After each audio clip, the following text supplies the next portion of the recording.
Hello guys, आप देख सकते हो हम एक क्वेश्चन के साथ हैं। तो ये क्वेश्चन आपको जैसा कि देख ही रहा होगा कि ये जेई एडवांस्ड 2025 यानी पिछले साल के पेपर का एक ज्योमेट्री का सवाल है। तो एक्चुअली बात क्या है कि जेई एडवांस से कुछ दिन पहले, है ना, तो कुछ ऐसे कॉन्सेप्ट्स होते हैं जो आपको पता होने चाहिए। Just a last minute check कि आपको कुछ कॉन्सेप्ट आने चाहिए, क्योंकि इनके बिना हो सकता है क्वेश्चन बहुत ज़्यादा लेंथी हो जाए। ठीक है, अब जैसे कि ये सवाल है, ये सवाल क्या कह रहा है कि भाई एस डिनोट कर रहा है locus of mid points of this chords of the parabola Y square equal to X such that the area of the region enclosed between the parabola and the chord is 4/3। तो हमें यहाँ पर mid point of chords of a conic यहाँ पर बोला हुआ है ना। अब जैसे ही एस का लोकस निकलेगा वैसे ही आर भी हम निकाल सकते हैं। रीजन क्या है? ये region of first quadrant enclosed with parabola curve S and lines. फिर हमें एस और आर के ऊपर क्वेश्चन पूछा है, तो बेसिकली एस निकालना है ना। मेन तो एस निकालना है। अब एस कैसे निकालेंगे? तो यहाँ पे लेट से मैं अगर तुम्हें एक डायग्राम बना के दिखाऊं कि लेट से ये हमारे पास वाई एक्सिस है, ठीक है, और लेट से ये हमारे पास एक्स एक्सिस है। हमारे पास एक पैराबोला गिवन है Y square equal to X. Let say वो कुछ ऐसा होगा, ठीक है। रफली डायग्राम ले लेते हैं, Y square equal to X. और मुझे क्या बोला है? मुझे बोला कि कोई कॉर्ड है, लेट से ऐसे ले लो, ये कोई कॉर्ड है जिसका एरिया जो है ना, जिसका ये जो एरिया है, ये एरिया क्या होना चाहिए? ये एरिया होना चाहिए 4/3, ठीक है ना। तो ये जो एरिया है ये 4/3 होना चाहिए। और ऐसी जो लाइंस होंगी उनका जो मिड पॉइंट होगा एम, उसका लोकस जो बनेगा वो एस है, ठीक है। अब सवाल काफ़ी घूमा हुआ लग रहा है ना कि भाई क्या कहना चाहते हैं, एम निकालना है पर वो जो कॉर्ड्स बन रही होंगी उनको भी देखना है, ठीक है। तो ऐसा है ये पूरा सवाल। एस ढूंढेंगे, एस के बाद ही आगे कुछ होने वाला है। अब एस को कैसे ढूंढना है, इस पे ये क्वेश्चन बहुत मैटर करता है, क्योंकि यहाँ पे हम इस एम पॉइंट का लोकस ढूंढना चाहते हैं कि ये एम पॉइंट कहाँ से कहाँ जाएगा, है ना। ये एम पॉइंट लेट से अभी यहाँ पर है। अगर इस कॉर्ड को मैं किसी और एंगल से बनाता जिसमें 4/3 ही एंगल एरिया आ रहा है, तो फिर एम कहाँ पे होता, और फिर उसको पूरा ट्रेस कर करके जो भी ज्योमेट्री बनती वो हमें फिर देखना पड़ता आंसर के लिए। अब इसको कैसे करेंगे? सबसे पहला जो तुम्हारा थॉट आ सकता है वो क्या है कि हमें ये दो पॉइंट्स ना हम लेट कर लेते हैं, ठीक है। या तुम ऐसे कह सकते हो कि तुमने ये पॉइंट लेट किया, ठीक है, एंड तुमने ये पॉइंट लेट किया, तुमने लाइन बनाई, ठीक है, और फिर ये एरिया इसका 4/3 आए ऐसी कंडीशन बना दी। उस कंडीशन के साथ साथ तुमने क्या कहा कि भाई मिड पॉइंट निकाल लेते हैं। फिर तुमने इन दोनों का मिड पॉइंट निकाला एम पे, है ना, और फिर उसमें रिलेशन ढूंढ रहे हो और फिर आंसर निकाल लोगे, ठीक है। ऐसा कुछ सवाल बन सकता है, ठीक है, ऐसा एक तरीका है। पर वो तरीका काफ़ी लेंथी हो जाएगा, क्योंकि तुम क्या जा रहे हो, तुम पैरामेट्रिक फॉर्म ऑफ इक्वेशंस में जा रहे हो, ठीक है। पैरामेट्रिक फॉर्म में लिखोगे इसको भी पैरामेट्रिक फॉर्म में लिखोगे, है ना। तो यहाँ पे एक वेरिएबल आ गया लेट से ए, यहाँ पे वेरिएबल आ गया बी, ए और बी पे लाइन बना के फिर तुमने क्या कर दिया, इसको एरिया पहले लाइन बनाई, फिर यहाँ पे इंटीग्रेशन करके एरिया निकाला, ठीक है, और फिर तुमने क्या किया, फिर तुमने मिड पॉइंट निकाला और आंसर निकाल लिया, ठीक है। बट ये सवाल ना बहुत डायरेक्ट है और उसका एक तरीका है जो कि मुझे समझाना है, और जो मैंने जेई एडवांस ये पेपर जो था 2025 उससे भी 1-2 हफ्ते पहले मैंने ये कॉन्सेप्ट करवाया था। तो अब ये कॉन्सेप्ट को फिर से रिवाइज़ करने का वक्त आ चुका है बिफोर जेई एडवांस, जो कि है T = S1। हो सकता है तुमने ये पहले सुना हो, रिवाइज़ ना करा हो, तो रिवाइज़ भी हो जाएगा। बट अगर तुमने सुना भी नहीं है तो ये बहुत अच्छा मौका है सुनने का। तो देखो भाई, T=S1 क्या बताता है, ठीक है, और बेसिकली T और S1 है क्या, ये सब कुछ आज की वीडियो में जानते हैं, ठीक है, और थोड़ा सा समझते हैं कि ये क्या चीज़ें हैं, ठीक। तो इससे भी पहले हम एक चीज़ पढ़ते होते हैं T=0। ये तो मोस्ट ऑफ द बच्चों ने सुना ही होता है। क्या बताता है T=0? ये बताता है टेंजेंट्स, ठीक है, टेंजेंट्स बताता है। अब हम समझते हैं कि ये दोनों कॉन्सेप्ट कहाँ से निकल के आते हैं और इन दोनों को कैसे यूज़ करते हैं। देखो, इन दोनों का जो जनरल कॉन्सेप्ट है वो ये है कि लेट से मेरे पास कोई कोनिक एस है, ठीक है, इन जनरल मतलब कोई भी कोनिक हो सकता है, कोई भी general conic, ax² plus 2hx/y plus by² plus 2gx plus 2fy plus c = 0। ये हमारे पास एक जनरल कोनिक है। इस पे ये दोनों चीज़ें लगती हैं, दोनों चीज़ें लगती हैं। अब तुम बोलोगे कि भाई ये तो ठीक है, पर ये लाइन तो एक पेयर ऑफ स्ट्रेट लाइंस को भी कर सकती है डिनोट, है ना। अगर मैं h को ज़ीरो नहीं, अगर मैं इसी में कुछ कंडीशंस डाल दूँ जो डेल्टा वाली होती हैं और ये पेयर ऑफ स्ट्रेट लाइंस बन गया, है ना, तो क्या ये दोनों जो ऊपर चीज़ें मैंने लिखी ये ट्रू होंगी तब भी? हाँ, तब भी ट्रू होती हैं, क्योंकि पेयर ऑफ स्ट्रेट लाइंस भी एक डीजेनरेट केस ही है कोनिक का, ठीक है। अच्छा, इतनी चीज़ें क्लियर हुई कि भाई जनरल कोनिक यहाँ पे इस पूरे पे, ठीक है, ये दोनों ऊपर वाली चीज़ें अप्लाई कर सकते हैं। अब ये होता क्या है, देखो T=0 ना, मतलब मान लो लेट से S जो है मेरा एक इलिप्स है, ठीक है, जस्ट फॉर द सिंप्लिसिटी मैंने एक इलिप्स बना दिया। अब मेरे को लेट से टेंजेंट ढूंढनी है at a point x0, y0, ठीक है, और ये जो लाइन है मुझे इसकी इक्वेशन ढूंढनी है, जिसको मैंने क्या बोल दिया कि भाई ये मेरी टेंजेंट है ना, इसकी मुझे इक्वेशन निकाल के दे दो। इसकी इक्वेशन डायरेक्टली तुम निकाल सकते हो from the equation of s। Let say ये ऐसी थी इसकी इक्वेशन, ठीक है, तो तुमने क्या बोला, तुमने बोला कि भाई तुम्हें टेंजेंट की इक्वेशन चाहिए ना, तो s की इक्वेशन पता है, s की इक्वेशन पता है, पॉइंट ऑफ कांटेक्ट भी पता है। यहाँ पे बड़ा ध्यान से देखो, ये जो है पॉइंट ऑफ कांटेक्ट है, टेंजेंट एंड इलिप्स के बीच का पॉइंट ऑफ कांटेक्ट है। तो हम T=0 जो है इसकी टेंजेंट रिप्रेजेंट करेगा। बट आखिर इस T को कैसे लिखते हैं ये समझना ज़रूरी है। T की जो ट्रांसफॉर्मेशन है वो कैसे होती है ज़रा देख लो। ट्रांसफॉर्मेशन, T की जो ट्रांसफॉर्मेशन में हम क्या करते हैं कि S की जो इक्वेशन है उसमें आपको कहीं पे भी अगर दिख जाए x² तो उसको कन्वर्ट कर देना x इंटू वो जो पॉइंट था, पॉइंट ऑफ कांटेक्ट वाला x0 आ गया, ठीक है, x के साथ x0 मल्टीप्लाई हो गया, x² को ये बना देना। सिमिलरली y² को क्या बना दोगे, y इंटू y0, ठीक है। अब लेट से तुम्हारे पास x आ गया, फिर क्या करोगे, तो x को कन्वर्ट कर देना x प्लस x0/2। अगर y दिख गया तो बना देना y प्लस y0/2, क्लियर है। और अगर x इंटू वाई दिख गया तो उसको बना देना x into y0 plus y into x0 divided by 2, ठीक है। So this is the transformation जो तुम्हें याद होना चाहिए, ठीक है। इससे तुम T में कन्वर्ट कर सकते हो, ठीक है।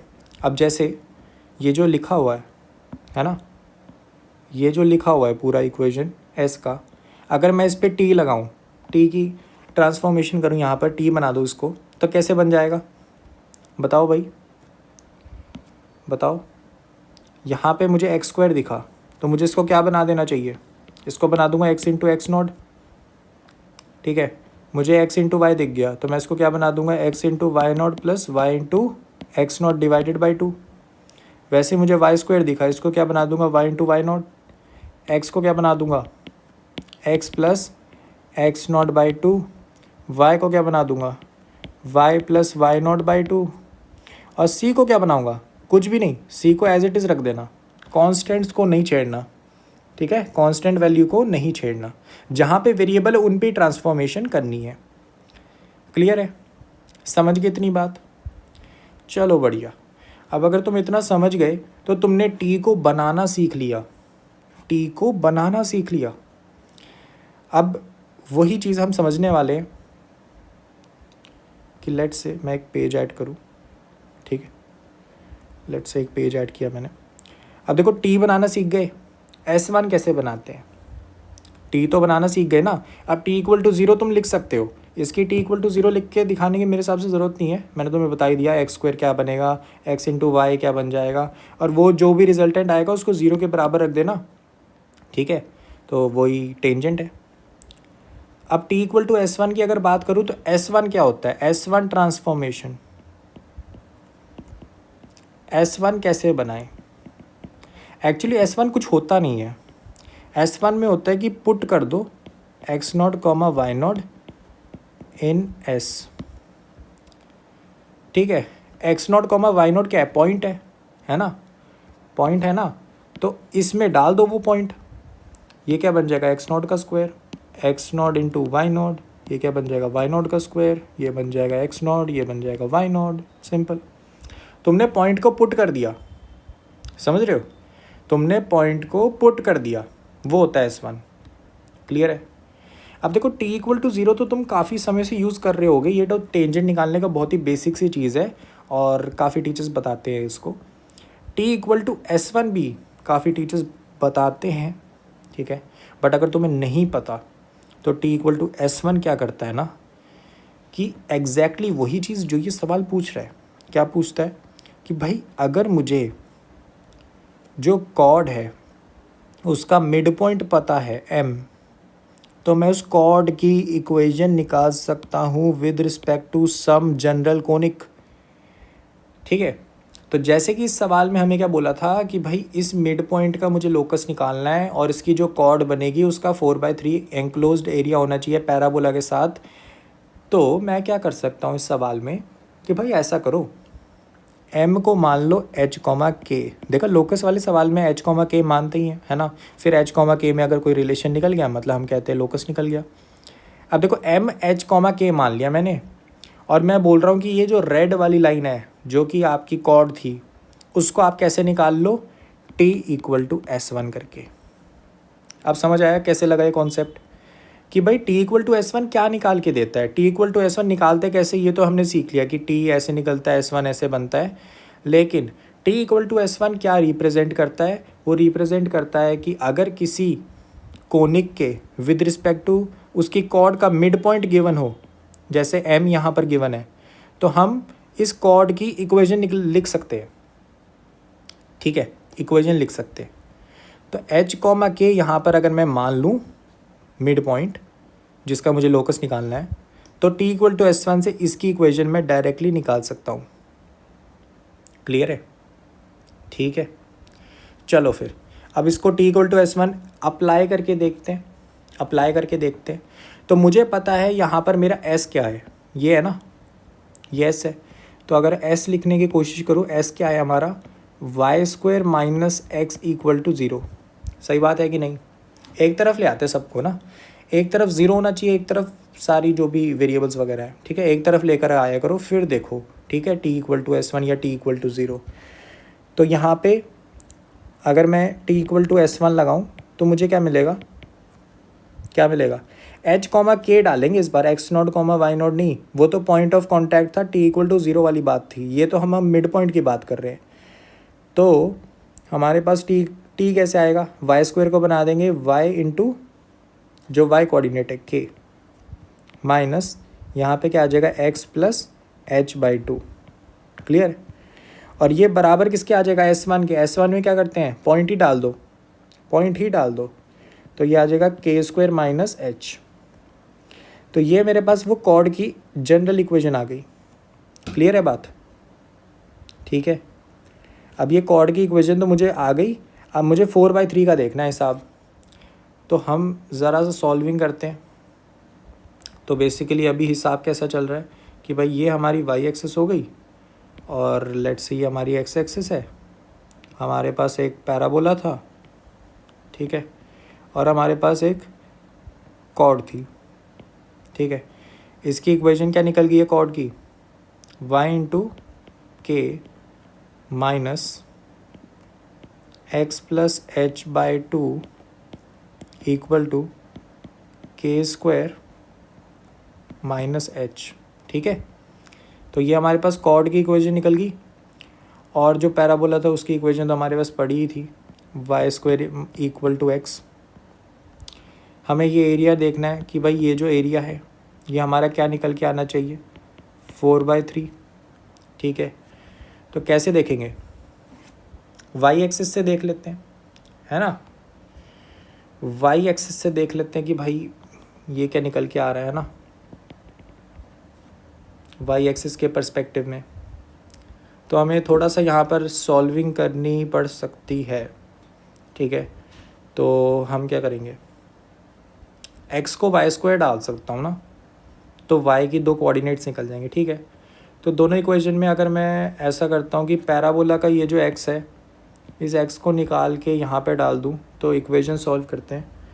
तो हमारे पास आएगा 2yk minus Y square minus H equal to 2k square minus 2h।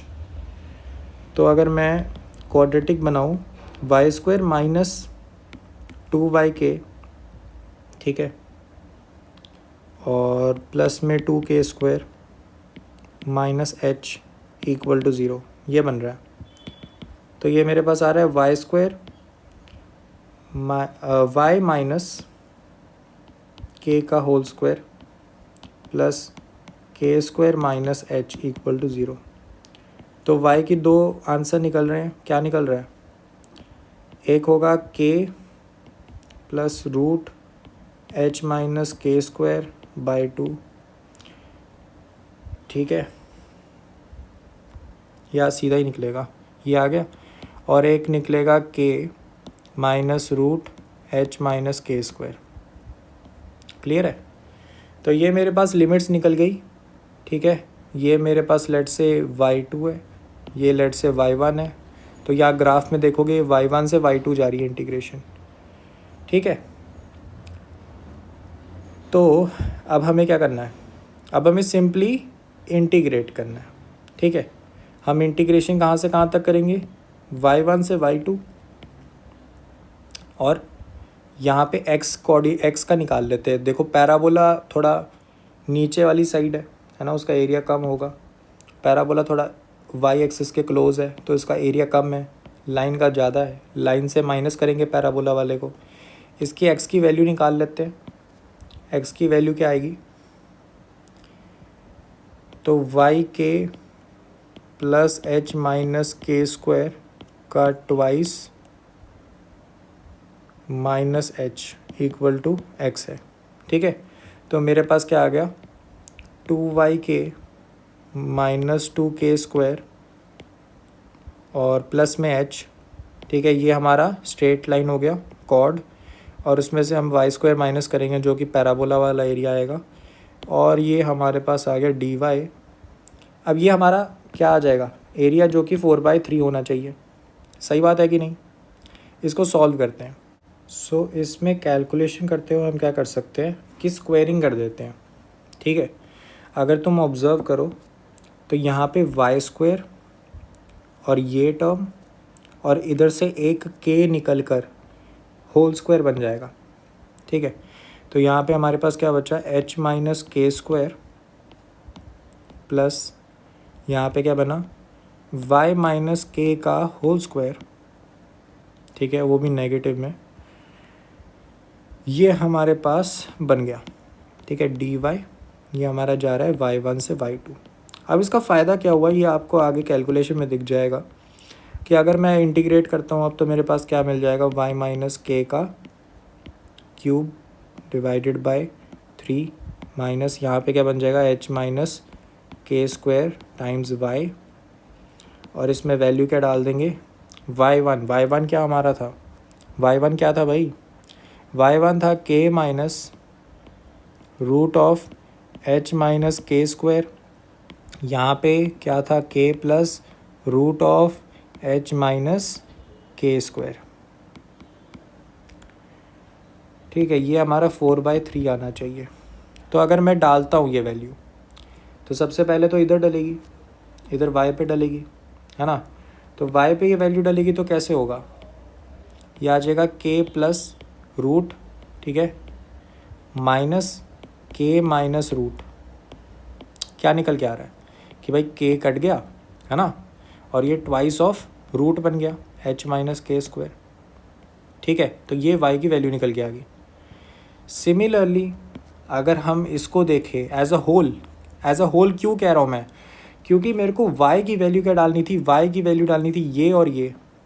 अगर मैं y माइनस के पूछूँ तो उसकी वैल्यू कहाँ से कहाँ तक जाएगी, minus root h minus K square से root h minus K square. समझे कि नहीं समझे, कि भाई अगर ये मेरा y था, है ना, y में डालना था इसको, तो अगर मैं इस k को उधर ले जाऊँ तो y माइनस के मेरा इसके बराबर आ जाएगा ना, इस माइनस के। वही चीज़ मैं कर रहा हूँ यहाँ पर। ठीक है, तो ये मेरा समझाने का एक तरीका था कि भाई हम क्या करने वाले हैं, हम कैलकुलेशन को आसान करने वाले हैं। ठीक है, तो अगर हम वो स्क्वेयरिंग नहीं करते तो ये थोड़ा सा मुश्किल हो जाती कैलकुलेशन। ठीक है, तो अब मैं एज अ होल इसको अगर देखूँ तो यहाँ पे सिंपली क्या है भाई, कि भाई मुझे सबसे पहले तो रूट पॉजिटिव में h माइनस के स्क्वायर डाला उसका क्यूब, ठीक है, माइनस यहाँ पे माइनस में root h minus K square डाला उसका क्यूब। तो ये मेरा twice of h minus K square times h minus K square का रूट डिवाइडेड बाय 3 आ रहा है। ठीक है, तो अगर मैं सिंप्लीफाई करूँ तो ये मेरे पास ऐसा आ रहा है कि भाई h माइनस के स्क्वायर की पावर 3/2 माइनस में मेरे साथ क्या है 2/3 of h minus K square की पावर 3/2। ये मेरे पास 4/3 के बराबर है। अगर मैं इसमें से माइनस करता हूँ तो मेरे पास क्या बचता है, बताओ भाई, ये मेरे पास आ जाएगा 1/3। तो 3 कट गया तो मेरे पास क्या बचा, ये 4 के बराबर है। ठीक है, तो ये मेरे पास आ गया। क्लियर है, ठीक है ना। अब मैं क्या करता हूँ कि भाई ये तो मेरा s हो गया। s क्यों हो गया भाई, क्योंकि मैंने h कॉमा k से स्टार्ट किया था और उसमें मेरे को ये रिलेशन मिला, तो ये मेरा s है। लोकस की प्रॉब्लम्स ऐसी होती हैं, हम पहले लेट कर लेते हैं कि जिस भी पॉइंट का लोकस निकालना है उस पॉइंट को h कॉमा k मानो, कंडीशंस जितनी भी क्वेश्चन में दी हुई हैं उनको लगाओ, लास्ट में अगर तुम्हारे पास कोई रिलेशन मिल जाए h और k में सिर्फ, तो वही तुम्हारा लोकस है। तो ये हमारा लोकस है। ठीक है, अब इसको थोड़ा सा अच्छा करके लिख देता हूँ कि भाई सबसे पहले तो क्यूबिंग करते हैं 64 और फिर इसका स्क्वायर रूट करूँगा, नहीं पहले स्क्वायरिंग करेंगे 16, उसका क्यूब रूट करेंगे 3/2। ठीक है, तो ये मेरे पास कैसे आ रहा है,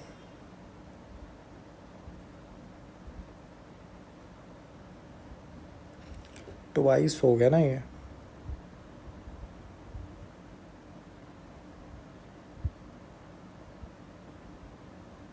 यहाँ पे भी ट्वाइस था यार, यहाँ पे भी ट्वाइस था ना। मैं वही सोच रहा हूँ कि कुछ गड़बड़ कर रहा हूँ मैं, क्योंकि ये कुछ अच्छा नंबर भी नहीं बन रहा। देखो ना, यहाँ पे भी 2 था, मैंने काउंट नहीं करा उसको।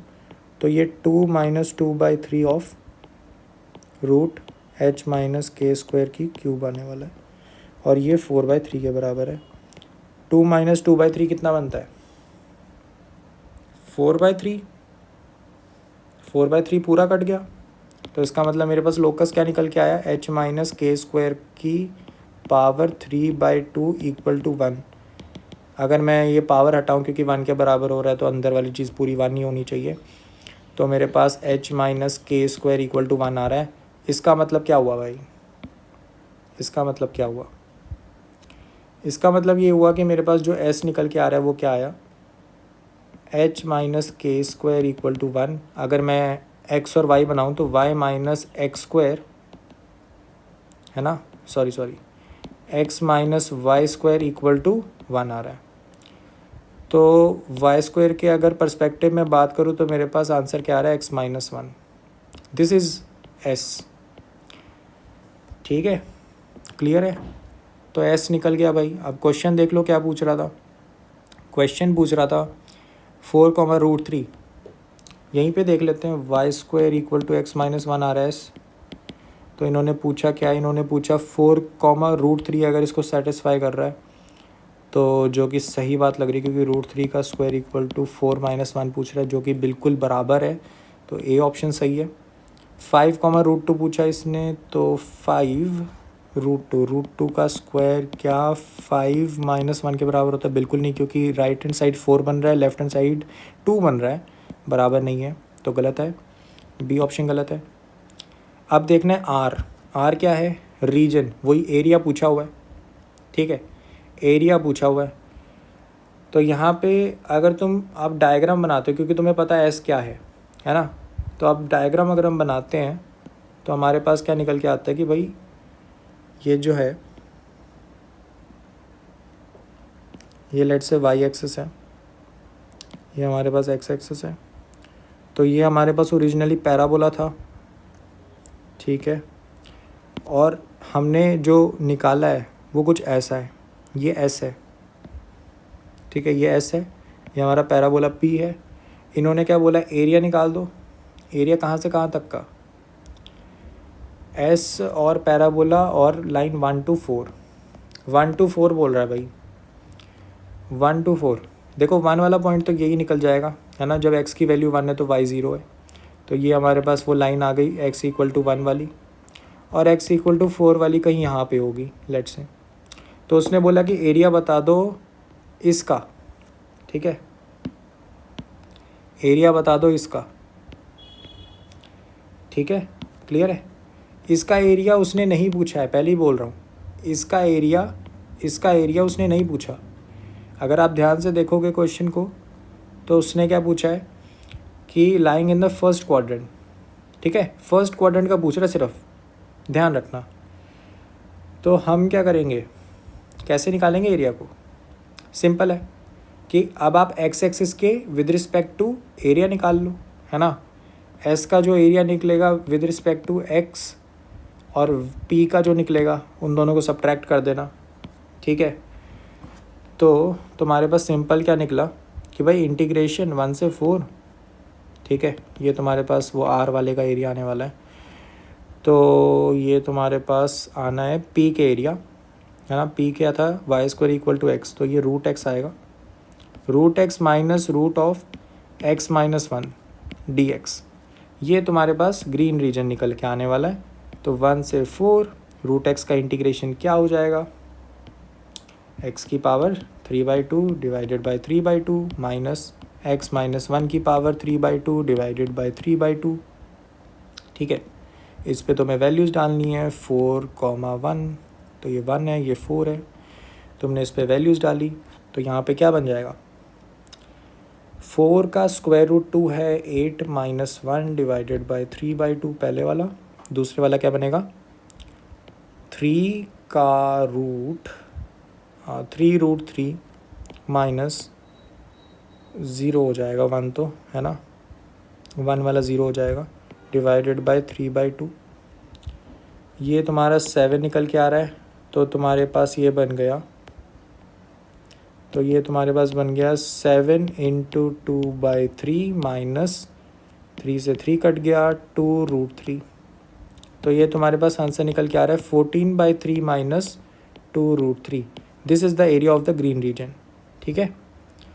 तो ये तुम्हारे पास कौन सा ऑप्शन बन गया, सी ऑप्शन, और डी ऑप्शन गलत हो गया। तो ये क्वेश्चन डायरेक्टली तुम्हें बोल रहा था t इक्वल टू S1 लगाने के लिए, बहुत डायरेक्ट था, सीधा मिड पॉइंट बोला हुआ है, कॉर्ड बोला हुआ है, पैराबोला एक जनरल कोनिक दिया हुआ है, और उसी की कॉर्ड के ऊपर कंडीशन गिवन है, तो ये बहुत ही एक सिंपल सा रीज़न था कि भाई T=S1 ही पूछ रहा है सवाल, ठीक है। तो ये बहुत ही डायरेक्ट क्वेश्चन आ गया, this was just a coincidence कि भाई कुछ हफ्ते पहले जेई एडवांस के कराया और यही वाली चीज़ आ गई। बट मुझे लगता है कि ये चीज़ भले ही पूरा क्वेश्चन इस पे ना आए बट कुछ पार्ट आ सकता है, ठीक है, एंड इट कैन हेल्प, ठीक है। ये थोड़ा सा एक प्रेशर कम करता है कैलकुलेशन का मेरे हिसाब से। मैंने कहा कई बार यूज़ करा है इसको और मेरे लिए तो ऐसा फील होता है कि कैलकुलेशन रिड्यूस ही हो रही है। बाकी इसमें अगर कैलकुलेशन रिड्यूस होने की चीज़ें देखें तो बहुत सारी इस सवाल में। सबसे पहले T=S1 हमने लगाया, फिर हमने यहाँ पर स्क्वेयरिंग करी ताकि हमें क्वाड्रेटिक फार्मूला ना यूज़ करना पड़े। फिर हमने यहाँ पर भी इंटीग्रेशन करते हुए क्या करा, स्क्वेयरिंग करी। यहाँ पे भी हमने स्क्वेयरिंग करी और ये स्क्वेयरिंग ना बहुत क्रूशियल है। अगर इस स्क्वेयरिंग को नहीं करोगे तो देखना ये सवाल कितना बड़ा हो जाएगा, बहुत बड़ा हो जाएगा ये सवाल, ठीक है। ये बहुत बड़ा हो जाएगा अगर आप यहाँ पर इसको स्क्वेयरिंग नहीं करते, ठीक है ना। It was a crucial step, it was a crucial step यहाँ पर, ठीक है। तो आई होप सो तुम्हें समझ लग गया होगा सवाल को कैसे सॉल्व करना था। और ये अच्छा सवाल है, ये अच्छा सवाल है एंड मुझे पूरी उम्मीद है कि तुम्हें अच्छे से समझ आ गया होगा T=S1 और T=0। ये बहुत ही अच्छे कॉन्सेप्ट्स हैं। जनरल कोनिक मतलब कोई भी जो कोनिक हो, जो इस फॉर्म का हो, इस फॉर्म का हो, उस कोनिक पे ये चीज़ लगेगी, ठीक है। एंड